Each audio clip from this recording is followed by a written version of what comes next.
नमस्कार दोस्तों, this is Anand Roopam and welcome to unknown patriots. दोस्तों, इस चैनल को लाइक शेयर एंड सब्सक्राइब ज़रूर कर लीजिएगा।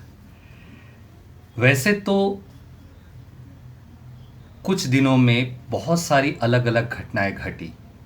कुछ देश के लिए बहुत अच्छा शुभ संकेत और कुछ बहुत ही चौंकाने वाले और बेहद ही संवेदनशील। एक तरफ जहां कर्नल पुरोहित को ब्रिगेडियर के रैंक में उन्हें प्रमोट किया गया, दूसरी तरफ टीसीएस का जो ये कॉरपोरेट जिहाद वाला जो मामला आया है, इसने भी हमें चौंकाया है।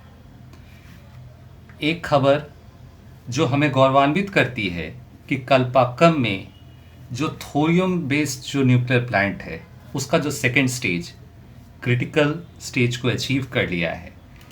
थर्ड स्टेज को जब भारत अचीव करेगा तो देश अगले 400 सालों के लिए आत्मनिर्भर हो जाएगा एनर्जी पे। और एक तरफ मैथ्यू वैन डाइक जो सीआईए का जो दुर्दांत जो ऑपरेटिव था, रेजिम चेंज एक्सपर्ट था, उसकी कंबल कुटाई हुई है और ऐसे ऐसे राज निकाले। तो इन सारे चीज़ों में क्या कहीं कोई कनेक्शन है?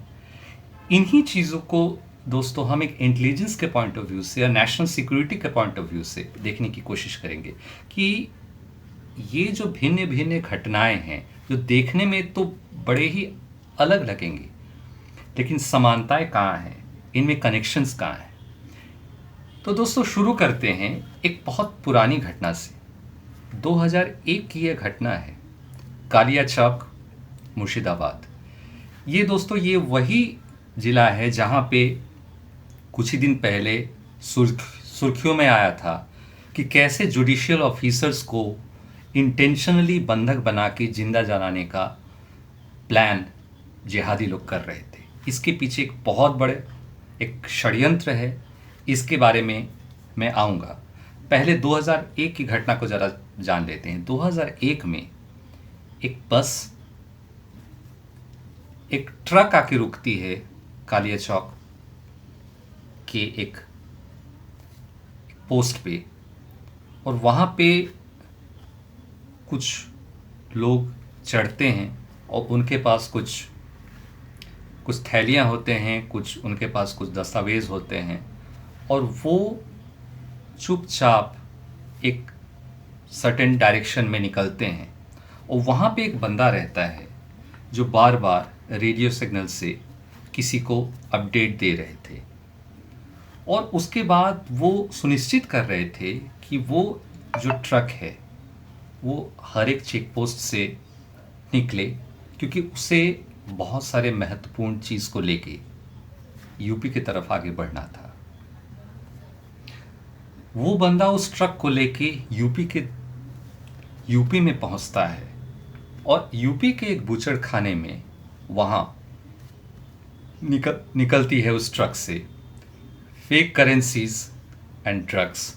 दोस्तों, आपने देखा होगा कि धुरंधर मूवी में दिखाया था कि कैसे बूचड़ खानों में अतीक अहमद के गैंग्स जो ये फेक करेंसी, ड्रग्स, ये सब को बूचड़ खाने के ज़रिए जो है हवाला का मीडियम को यूज़ करते हुए चारों तरफ फेक करेंसीज फैलाते थे, ड्रग्स को फैलाते थे। ये कालिया चौक के ट्रक में जो बंदा बैठा था, वो जो रेडियो सिग्नल किसी को पास कर रहा था और उस खेप को ले जा रहा था, वो बंदा बेसिकली एक कोवर्ट ऑपरेशन में इंडियन आर्मी का एक कैप्टन था, और वो रेडियो सिग्नल वो अपने किसी सीनियर को पास कर रहा था।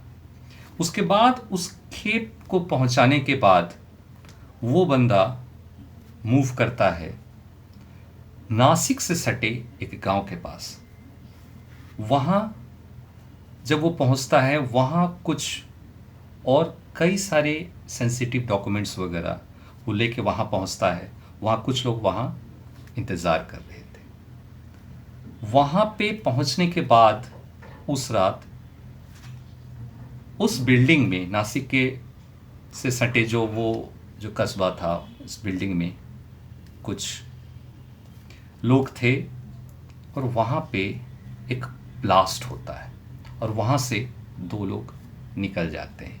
ये वही बंदा था जो ट्रक को कालिया चौक से यूपी होते हुए वो नासिक पहुंचता है और नासिक में रेडियो सिग्नल को रिसीव करने वाला जो बंदा था वो रिसीव कर रहा था और उसके बाद वो ब्लास्ट होता है और वहाँ से वो कैप्टन और उसके वो सीनियर वहाँ से निकल जाता है। और ताज्जुब की बात देखिए, जब वो निकल जाता है वहाँ पे कई लोगों की मृत्यु हो जाती है। बिल्डिंग पूरा ब्लास्ट से पूरा बिल्डिंग का छत उड़ जाता है। लगभग 5 लोगों की मृत्यु हो जाती है, कुछ लोगों के चीथड़े उड़ जाते हैं। और इस न्यूज़ को बहुत ही कन्वीनियंटली मेन स्ट्रीम मीडिया से छुपा दिया जाता है।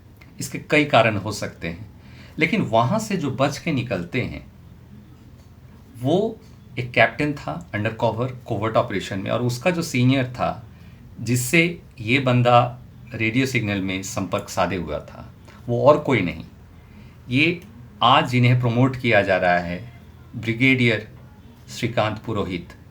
वो उस समय मेजर पुरोहित हुआ करते थे। वो अत्यंत ही एक कोवर्ट ऑपरेशन में उस समय जुड़े हुए थे। इस चीज़ की बहुत सारी जानकारियाँ क्लासिफाइड है। ये डिस्ट्रिक्ट नासिक का केस है। इस घटना के बारे में बहुत ज़्यादा बताया नहीं जा सकता है, इतना कि इस चीज़ को उस समय मेन स्ट्रीम मीडिया से छुपा दिया गया और जो ब्लास्ट हुआ था लोग मारे गए थे। न्यूज़ ये आई थी कि पटाखा फैक्ट्री में ब्लास्ट हुआ है और उससे कई लोगों की मौत हो गई। सच्चाई ये थी कि उस समय के मेजर श्रीकांत पुरोहित और उनके जूनियर कैप्टन, इन लोगों ने एक दुर्दांत ऑपरेशन को अंजाम दिया था।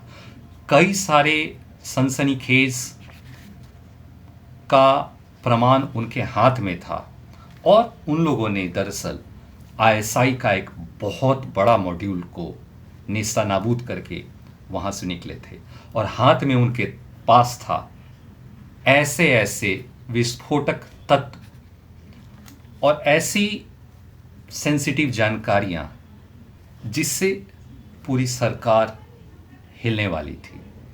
और इसके बाद ये लोग और कई ऑपरेशंस करते हैं और उसके बाद fake note, drugs and arms, इनके बीच में जो एक हवाला का कनेक्शन है, इसके बीच में एक पूरा तंत्र है आईएसआई, और आईएसआई के पीछे भी कोई बिग ब्रदर कौन लोग हैं और यहाँ से बैठे भी कुछ लोग इन पूरे चीज़ों को हैंडल कर रहे हैं। इन चीज़ों के बारे में बहुत ही सनसनीखेज जानकारियाँ श्रीकांत पुरोहित इकट्ठा कर चुके थे और बहुत सारी खुलासा करने के वो करीब थे। 2-3 साल वो और समय मांग रहे थे कि कुछ बहुत बड़ा उनके हाथ लगने वाला था। उसके बाद कई साल बीतते हैं और वो और गहराई में घुसते हैं, बट मालेगांव का केस हो जाता है और उनको फ्रेम किया जाता है। बट उस समय भी कर्नल पुरोहित को आर्मी ने साथ नहीं छोड़ा था जब उनको गलत तरीके से फ्रेम करके उनको अभिनव भारत का एक मेंबर बना के, आप लोग सभी जानते हैं कि उन्हें फ्रेम किया गया था। आर्मी ने ना उनका कभी साथ छोड़ा था, ना ही आर्मी ने उनके परिवार का कभी साथ छोड़ा था।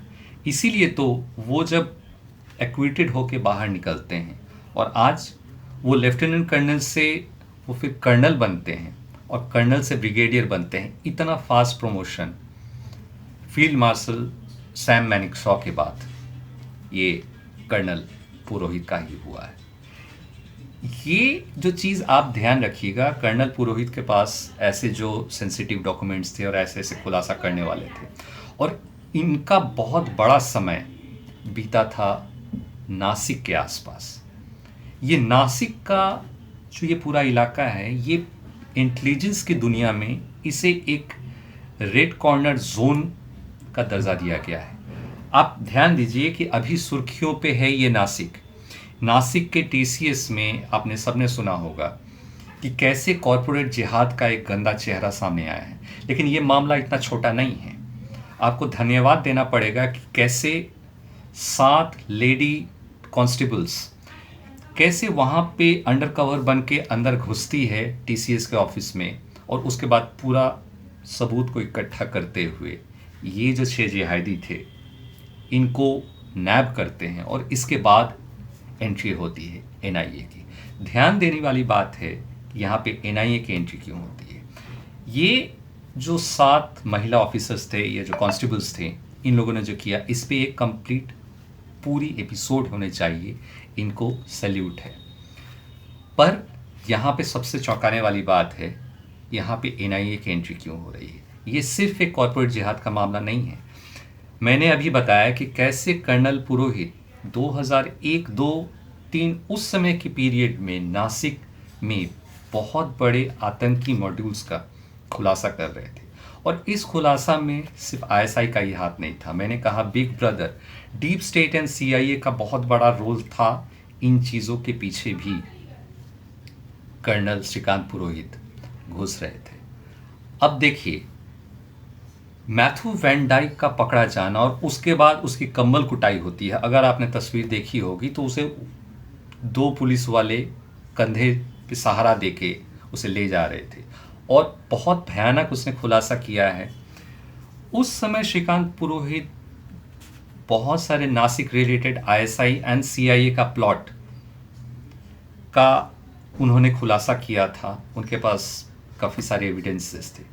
आज बहुत सारे एविडेंस, बहुत सारे खुलासे मैथ्यू वैन डाइक कर रहा है। बहुत सारी चीज़ काफ़ी समय तक क्लासिफाइड रहने वाली है, लेकिन उसके तार कुछ जुड़ते जा रहे हैं।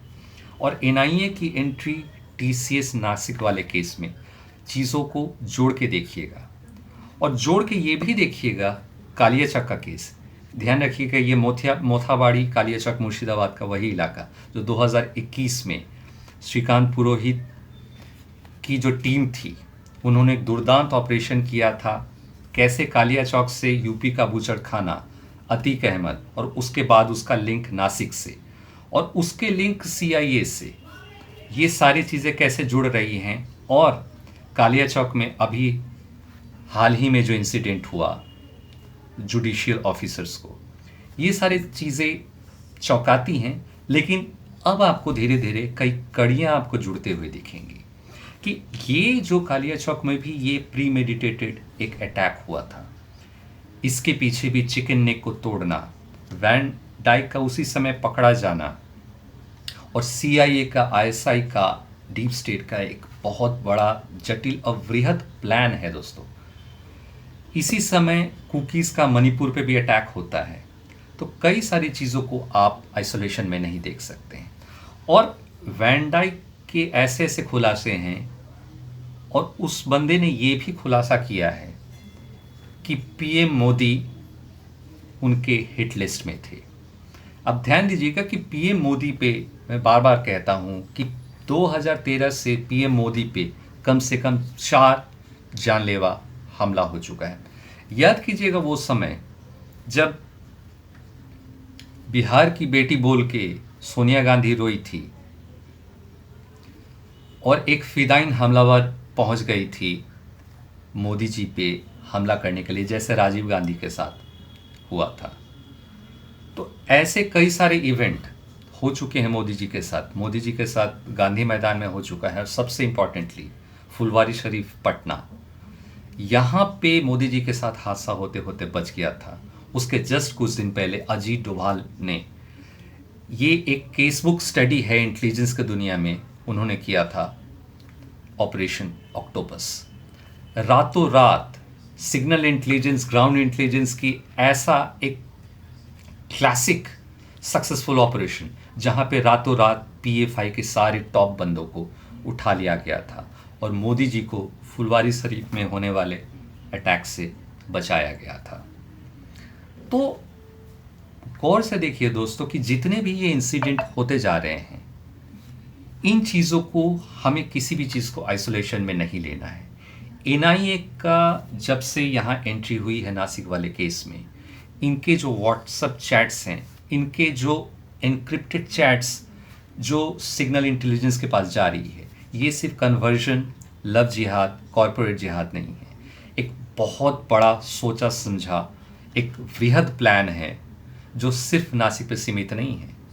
Nashik to Kaliya Chowk, Kaliya Chowk to UP, और जितने भी इधर रिसेंटली आतंकी पकड़ाए हैं उनसे इन लोगों का, ये जो कॉरपोरेट जिहादी हैं 6 पकड़ाए हैं, इनके साथ कैसे लिंक जुड़ता है, आने वाले समय में आप लिख के नोट कर लीजिएगा कि इनके लिंक्स जो पिछले 1 महीने में, चाहे वो मेरठ हो, चाहे वो नागपुर हो, चाहे वो चंडीगढ़ हो, जहाँ पे भी ये आतंकी हमला करने का कोशिश किए हैं, ये जो नेटवर्क इतने सारे बर्स्ट हुए हैं, और जो लोन जो पकड़ाया था, जो बांग्लादेश में बैठा हुआ कश्मीरी, उसके पकड़े जाने के बाद, लोन के पकड़े जाने के बाद, सद्दाक अहमद लोन के पकड़े जाने के बाद, उसके खुलासे से लगभग 120 आईएसआई के ऑपरेटिव्स पकड़ाए हैं। उससे भी बहुत सारे खुलासे होते जा रहे हैं। मैं दोस्तों एक घटना जिक्र करूंगा कि संदेश खाली में जब शेख शाहजहां का केस आया था, तो उस समय शेख शाहजहां को पकड़ने के बाद सिर्फ ये केस शेख शाहजहां का, वो जो महिलाओं के साथ वो उत्पीड़न का केस था, वो नहीं था। जब एनआईए पहुंची तो उस समय एनआईए के पहुंचने के पहले जो सीबीआई वगैरह पहुंची थी, तो कुछ अंडरग्राउंड टनल्स जो बांग्लादेश के साथ कनेक्ट कर रही थी, और इसके अलावा एक खबर को छुपा लिया गया था। ऐसे ऐसे मॉडर्न इक्विपमेंट्स एंड वेपन्स मिले थे कि सीबीआई के भी होश फाख्ते हो गए थे। आनन फानन में उन्हें एनआईए की स्पेशल वेपन्स टीम को एंड बॉम्ब डिस्पोजल टीम को बुलानी पड़ी थी, और उन लोगों ने दिल्ली से, वो लोग हेलीकॉप्टर से आए, और वो जितने भी वेपन्स वगैरह थे, इक्विपमेंट थे, मॉडर्न इक्विपमेंट, जो बंगाल पुलिस तो छोड़ ही दीजिए, सीबीआई को भी समझ में नहीं आ रहा था कि ये इक्विपमेंट क्या है। कोई बटन कुछ दबा देंगे तो पता नहीं क्या हो जाएगा। एनआईए की स्पेशल टीम को बुलाना पड़ा था। तो एक चीज़ जैसी होती है तो उससे कई चीज़ें जुड़ जाती हैं। एक और घटना अलीगढ़ में हो गई। अलीगढ़ में किसी बंदे ने जान के जोखिम उस पे था, किसी बंदे ने फायरिंग की थी, तो पुलिस कंप्लेन की। पुलिस जब कंप्लेन की तो अलीगढ़ मुस्लिम यूनिवर्सिटी पहुंचती है, और वहाँ जब हॉस्टल में पहुंचती है तो वहाँ पे फेक करेंसीज, बहुत सारे जाली डॉक्यूमेंट्स, ये सब मिलते हैं। और जो प्राइमा फेसी जो जानकारी आ रही है और इसके जो तथ्य छन के आएंगे, इसके तार भी आप मान के चलिए आतंकी गतिविधियों के साथ जुड़ा हुआ मिलेगा, और सारी जो ये जो घटनाएं हुई हैं इनके साथ जुड़ता दिखेगा। ये सीआईए का जो ये केस है वैन डाइक का, इस पे हमारी नज़र हमेशा बनी रहेगी, क्योंकि जितना भी केस हम लोग देख रहे हैं, ये जो आईएसआई के बंदे पकड़ा रहे हैं, और जब से कर्नल पुरोहित ये नासिक का केस जब से संभाल रहे हैं, अंडर कवर कोवर्ट ऑपरेशन किए थे, उस समय उन्होंने आईएसआई का और पीछे में सीबीआई का जो एक ताना बाना है, एक लिंक है, इसके तार उनको मिल चुके थे। इसलिए कर्नल पुरोहित को फ्रेम करना बहुत ज़्यादा ज़रूरी था, क्योंकि वहाँ सीबीआई एक्सपोज होता और यहाँ पे बैठे हुए उसके आकाएँ भी एक्सपोज होते। चलते चलते दोस्तों, एक किताब का मैं जिक्र करना चाहूँगा। उस किताब का नाम है conversation with the crow, written by Gregory Douglas. ये किताब बहुत चर्चे में है दोस्तों। ये चर्चा में इसलिए है क्योंकि इसका जो राइटर है एक फॉर्मर सीआईए ऑपरेटिव से बात किया था, और उस सीआईए के उस ऑपरेटिव ने ये एडमिट किया था कि होमी भाभा का जो प्लेन क्रैश हुआ था एल्प्स की पहाड़ियों में, और शास्त्री जी की जो मौत हुई थी ताशकंद में, दोनों के पीछे सीआईए का हाथ है। तो अभी आपने देखा होगा दोस्तों, कल्पाक्कम में जो सेकंड क्रिटिकल स्टेज जो अचीव किया, ये इतने सारे बाधाओं के बाद भी ये एक बहुत बड़ा अचीवमेंट है। सोच के देखिए, कम से कम 65 साल पहले होमी भाभा ने जिससे इसका सपना देखा था, और उन्हें पता था कि उनको जान का खतरा है, उसके बाद भी उन्होंने किया। शास्त्री जी की जब मृत्यु होती है ताशकंद में, उसके ठीक 13 दिन बाद होमी भाभा की एल्प्स में प्लेन दुर्घटना हुई थी। तो सीआईए का कितना बड़ा रोल है हमारे देश को तोड़ने में, और आज भी आईएसआई को पीछे से ये गहरा राज, ये डीप स्टेट, ये सीआईए कैसे आईएसआई को logistic support, weapon support, tactical support और जितने भी हायर एंड सिग्नल इंटेलिजेंस का सपोर्ट आईएसआई को सीआईए कैसे प्रोवाइड करता है, ये अब छुपा नहीं है। तो दोस्तों, इन्हीं चीज़ों पे हमारी आगे नज़र बनी रहेगी। तब तक मैं आनंद रूपम आपसे आज्ञा चाहता हूँ। जय हिंद, नमस्कार।